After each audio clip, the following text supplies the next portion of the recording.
ओम नमः सिद्धेभ्यः। ओम नमः सिद्धेभ्यः। ओम नमः सिद्धेभ्यः।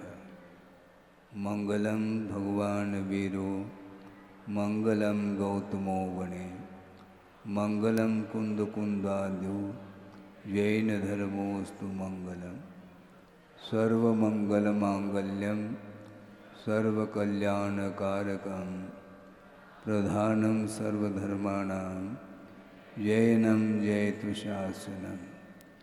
अहिंसा परमो धर्म की, महावीर भगवान की। प्रातः स्मरणे परम पूजाचार्य गुरुवर श्री विद्यासागर जी मुनि महाराज की जय।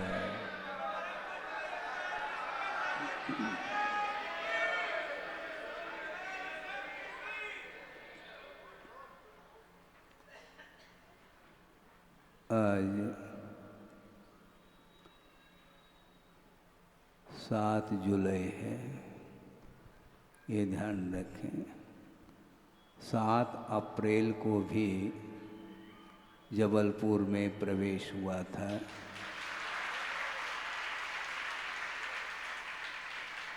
और यह 7 जुलाई के दिन भी कॉलोनी में लाभ देते हुए सर्वप्रथम यहीं से हनुमान ताल 1 दिन दिया, 3 दिन शिवनगर को मिला, 2 दिन संगम कॉलोनी को मिला, 1 दिन कंचन विहार को मिला, 1 दिन अग्रवाल कॉलोनी को मिला, 1 दिन गड़ा को मिला और 10 दिन प्रतिभा स्थली को मिला।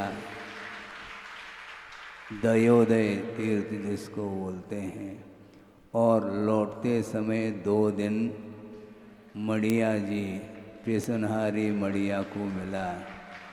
इस प्रकार ये 21 दिन यह भ्रमण हुआ है।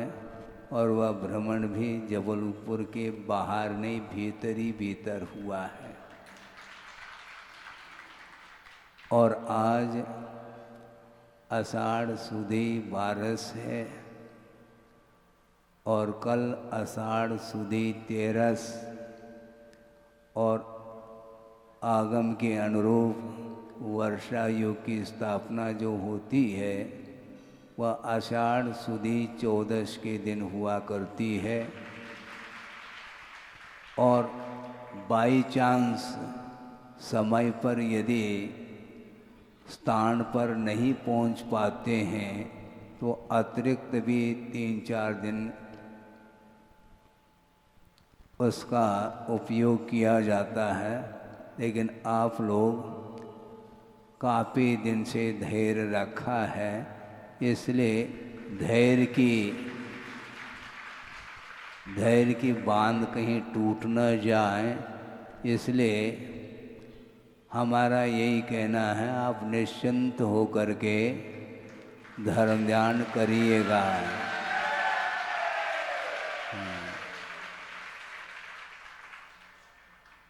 वर्षा योग की स्थापना क्यों होती है, क्या इस विषय को लेकर के आषाढ़ सुदी 14 के दिन वर्षा योग की स्थापना होगी। और वस्तुतः यह स्थापना श्रमण लोग करते हैं। और औपचारिक जो कलश स्थापना की बात आती है तो आप लोगों ने जो भी तिथि तारीख निश्चित की हो उस दिन वह अवसर मिलेगा। उसके पहले ही आषाढ़ सुदी 14 के दिन वर्षा योग की स्थापना भक्तियों के पाठ के साथ किया जाएगा। अभी उसके बीच में 1 दिन और शेष है। इसलिए अब आप लोगों का क्या है? हाँ, हमने बीच में इसलिए रखा क्योंकि बाई चांस की बात कही थी।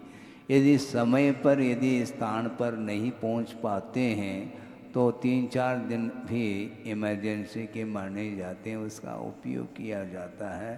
किंतु आज ही यहाँ पर प्रवेश हुआ है संघ का, और लाडगंज, और यहाँ पर कौन सा भवन है, हाँ वो तो है ही, लेकिन आचार्य विद्यासागर सभा भवन में प्रवेश हुआ है। यहाँ पर गुरुदेव की आराधना आप शांति के साथ प्रवचन और तत्व चर्चा आदि के माध्यम से लाभ लेंगे। और आज संक्षेप में हम ये कहना चाहते हैं कि वस्तुतः आगमकारों का यही कहना है, भव समुद्र से पार होने के लिए हमें आलंबन की बड़ी आवश्यकता होती है। प्रथमाण योग आदि में यह विषय आता है। श्रीपाल चरित्र को भी आपने पढ़ा होगा। उनके पास ऐसी शारीरिक बल, मनोबल भी था, और एक कितने कोटि भट्ट बोलते हैं, 1 करोड़ों राजाओं को परास्त करने का उनके पास सामर्थ्य था, शक्ति थी, और उसका उपयोग धार्मिक क्षेत्र में ही उन्होंने किया है। इसलिए उनका चरित्र प्रथमाण्यो ग्रंथ में पढ़ने को मिलता है। वस्तुतः पुण्य का संचय संसारी प्राणी करता है, किंतु विरल ही जीव होते हैं उस संचित पुण्य का सदुपयोग करने का अवसर उन्हें प्राप्त होता है। इसलिए युग के आदि में वृषभनाथ हुए हैं, उनका आलम्बन लिया गया है। भवजले पतताम जनानाम आलम्बनम युगादो, ऐसा कहा है। युग के आदि में हुए हैं वृषभनाथ भगवान, और उस समय भव समुद्र में जो डूबने वाली जनता है वो आलम्बन लेने योग्य हैं उनके लिए प्रभु। और उनकी विशेषण और 1-2 विशेषण दिए हैं। मानतुंग आचार्य ने भक्तामर में ही यह पंक्ति वहाँ पर हमें पढ़ने को मिलती है। भक्तामर प्रणत मौलि मणि प्रभानाम उद्योतकम दलित पाप तमो वितानम सम्यक प्रणम्य जिन पाद युगम युगादा वालंबनम भवजले पतताम जनानाम, ऐसा कहा है। भक्त कौन है? वह अमर अर्थात स्वर्गीय जो देव हैं वो भक्त के रूप में उपस्थित हैं, और उनके मुकुटों में जो मणियाँ जड़ी हुई हैं उनकी आभा उसकी प्रभा को भी और उद्योदित करने के लिए सक्षम हैं। कौन? जिनपाद युगम, ऐसा कहा। जिनेंद्र भगवान के चरण युगल वो कैसे हैं? वो इस प्रकार विशेषणों से विशिष्ट हैं। सोचिए, सौधर्म इंद्र मुकुट पहन करके आया है, वह झग झग झग झग करता है वह मुकुट, और उसमें वह स्वर्णिम मुकुट है, उसमें मणियाँ जड़ी हुई हैं विभिन्न प्रकार की, उनकी प्रभा फैल रही है। उस प्रभा को भी उद्योतित और करने के लिए सक्षम है जिनेंद्र भगवान के चरण युगल। और दलित पाप तमो वितानम, ऐसा कहा। उनके चरण युगल और कैसे हैं? पाप तमो वितानम, पाप रूपी अंधकार के विस्तार को जिसने नष्ट कर दिया है, ऐसे जिनेंद्र भगवान के चरण युगल हैं, ऐसा कहा। उनके लिए सम्यक प्रणम्य अच्छे तरीके से मन वचन काय से मैं प्रणाम करता हूँ, ऐसा कहा जा रहा है। सोचो, विचार करो, वृषभनाथ भगवान सर्वार सिद्धि से नीचे उतरे हैं और उनका गर्भ में प्रवेश होना होता है, उसके उपरांत जन्म हो जाता है। किंतु जन्म तो भगवान नहीं बनते, भगवान का जन्म नहीं होता। भगवान का गर्भ कल्याणक, भगवान का जन्म कल्याणक ऐसा जो कहा जाता है, एक व्यावहारिक पद्धति से कहा जाता है। वस्तुतः भगवान का गर्भ कल्याणक नहीं होता है, क्योंकि भगवान कभी भी गर्भ में नहीं आते। वृषभ कुमार गर्भ का जो जीव है वह सर्वार सिद्धि से आया है, गर्भ में प्रवेश उसका हुआ है, उस जीव का, और उसी जीव का जन्म हुआ, अर्थात वृषभ कुमार का जन्म हुआ। न वृषभ सागर का जन्म हुआ, न वृषभ नाथ का जन्म हुआ, किंतु वृषभ कुमार का जन्म हुआ है। और उस जन्म कल्याण को, गर्भ कल्याण को मनाने के लिए सौदर्भ इंद्र स्वयं उपस्थित हो जाता है और भी अन्य इंद्रों के साथ वहाँ पर कल्याण के लिए अपनी उपस्थिति दर्ज करता है। किंतु एक विशेष बात ये है, कल्याणक मनाना अलग वस्तु, किंतु श्रमण लोग उनके प्रति क्या व्यवहार करेंगे।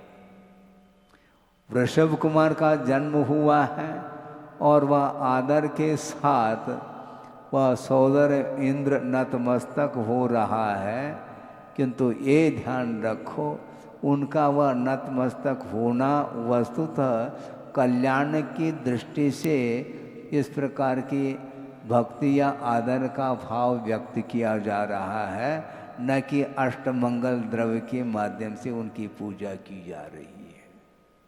क्यों? इसलिए नहीं कर सकते क्योंकि अभी असंयम की भूमिका में उनका जीवन चल रहा है, और राग के साथ जीवन जीने वाला जो व्यक्ति होता है, भले ही वह उसी भव से मोक्ष मार्ग के नेता बनेंगे, किंतु अभी वर्तमान में वो नेता मोक्ष मार्ग के तो नहीं है।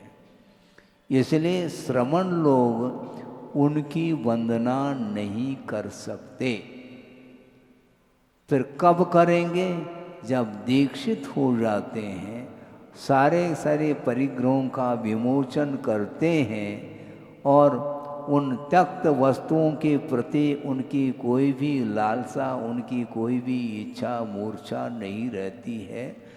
बाहरी और भीतरी परिग्रहों से ऊपर जब जीव उठता है, तब कहीं जा कर के वो नमस्कार करने योग्य होते हैं, वह स्तुति करने के योग्य होते हैं।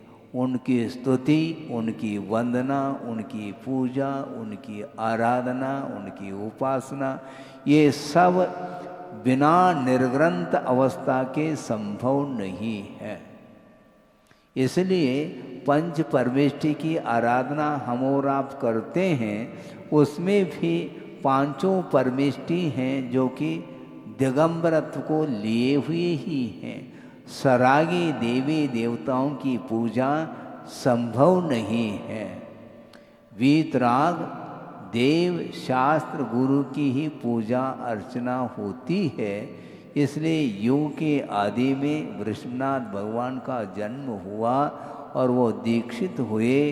दीक्षित होने के उपरांत विश्व के हित के बारे में उन्होंने उपदेश अधिक दिए हैं, किंतु उन्होंने उपदेश भी जो दिया है वह भी दीक्षित होने के तत्काल बाद नहीं किया, किंतु जब तक केवल ज्ञान उन्हें प्राप्त नहीं हुआ, 1000 साल तक उन्होंने उस श्रामण्य पद को अंगीकार करते हुए 1000 साल तक उन्होंने आत्मा की साधना की है।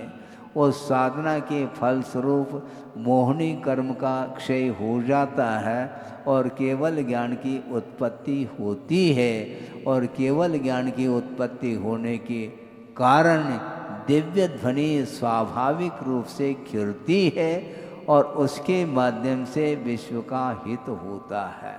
वो दिव्य ध्वनि को सुनने के लिए सारी की सारी जनता उमड़ करके आ जाती है और वो स्वर्गीय देवगण देवी आदि आदि सभी लोग आते हैं। यहाँ तक कि वो समो शरण में पशुओं के लिए भी स्थान रिक्त मिलता है और वहाँ पर जा कर के शांति के साथ उस दिव्य ध्वनि का श्रवण करते हैं और अपने परिणामों को पवित्र बनाते हैं।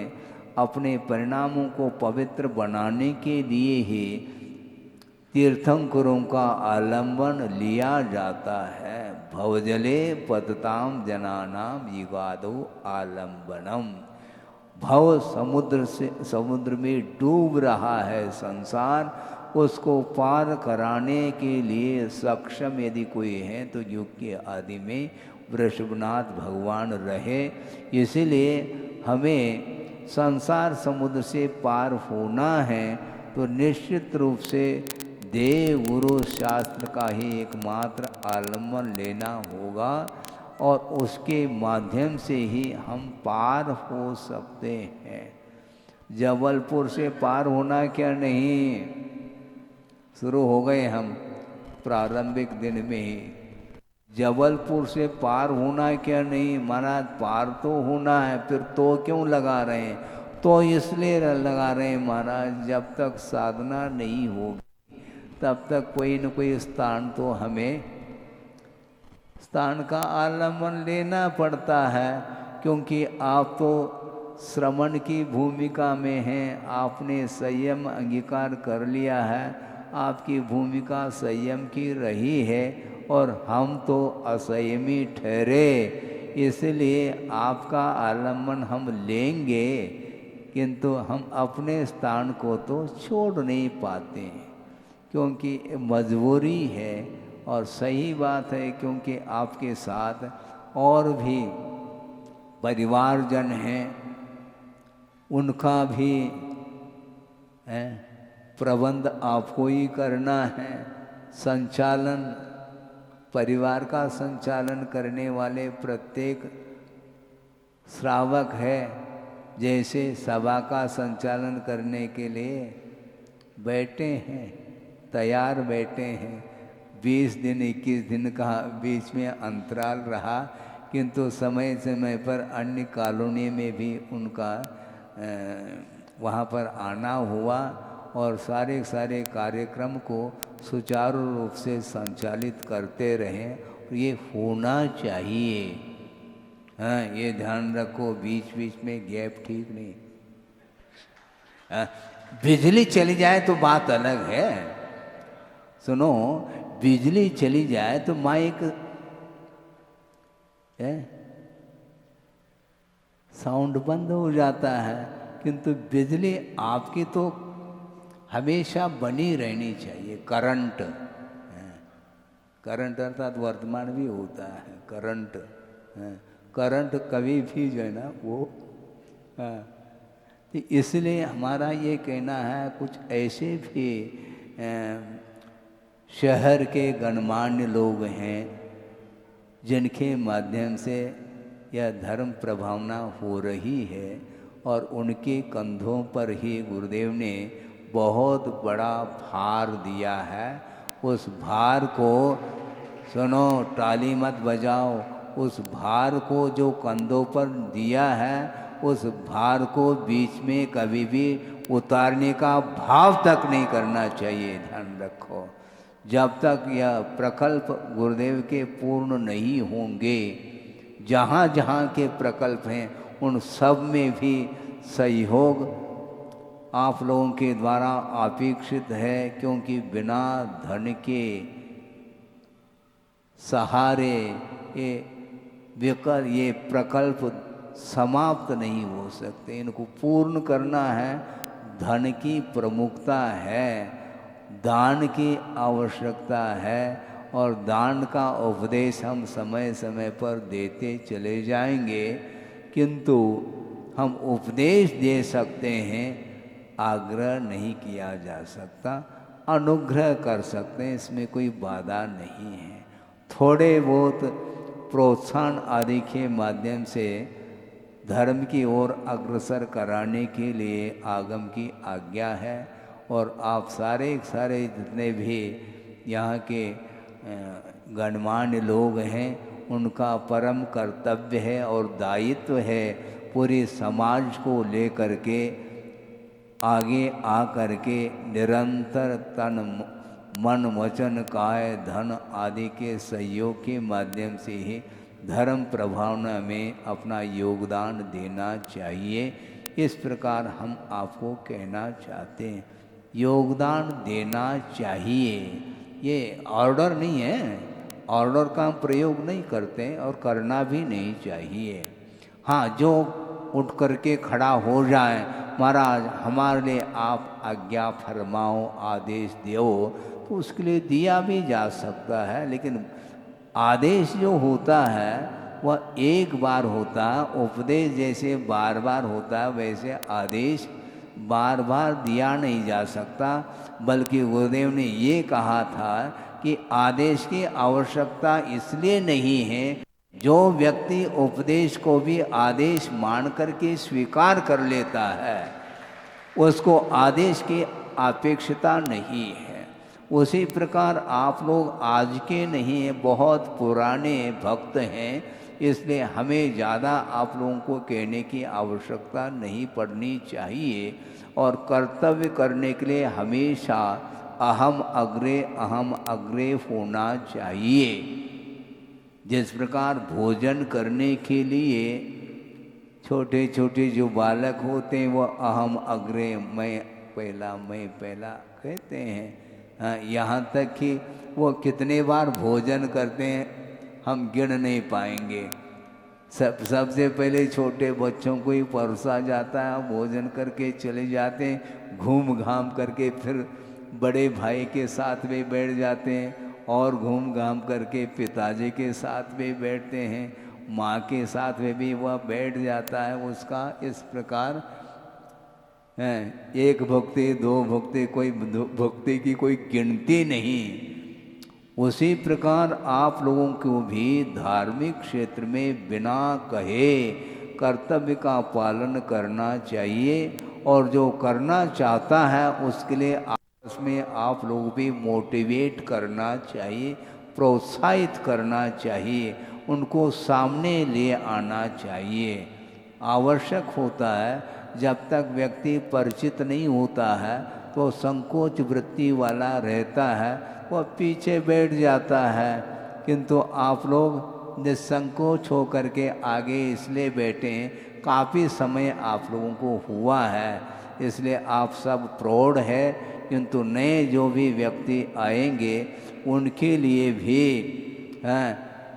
इस सभा में स्थान देना चाहिए। चाहे बाहर का व्यक्ति हो, चाहे वह स्थानीय व्यक्ति हो, किंतु उनको प्रोत्साहित करते हुए, क्योंकि आचार्यों ने ये कहा है, न धर्मो धार्मिकैर विना, धर्मात्मा के बिना धर्म का कोई अस्तित्व संभव ही नहीं।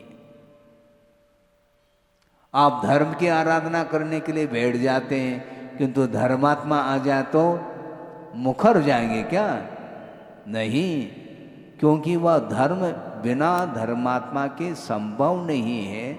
इसलिए साधर्म के प्रति ऐसा व्यवहार होना चाहिए जैसा कि वह हमारे परिवार का ही सदस्य है, ऐसा मान करके व्यवहार करना चाहिए।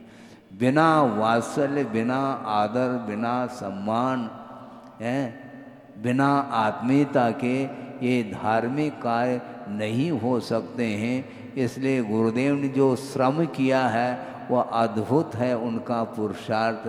कितने व्यक्तियों को उन्होंने तैयार किया, पूरे जबलपुर को ही उन्होंने तैयार कर दिया है।